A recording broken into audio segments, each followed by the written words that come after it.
由台南市政府、甲华裔扶轮社以及台湾 SDGs 协会联合主办2025年台日 SDGs 交流。22号上午伫台南友爱数位创新基地来举行，包括市长黄伟哲、市府研讨会主委以及教育局甲观光旅游局的副局长拢到场，展现市府对着 SDGs 以及国际交流的重视。台南是台湾的第一个城市，我们在去年刚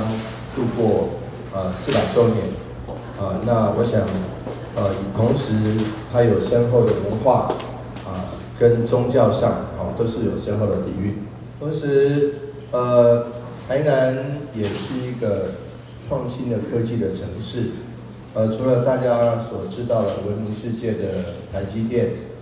在台南设置这个工厂然后生产3奈米的这个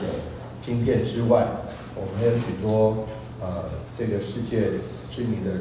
公司，包括东京威力科创 TEL 也在台南有设研发中心。因此呢在新旧都同在一个城市，最新的科技跟最古老的文化都在同一个城市如何能够有一个没有冲突感的存在，这个是大家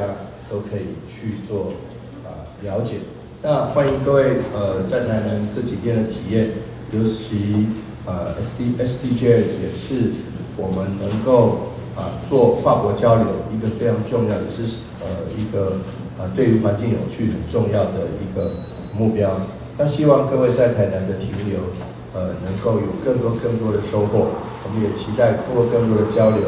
能够让日本跟台南之间有更好的一个友谊的永续。这届活动不但是学术的对话，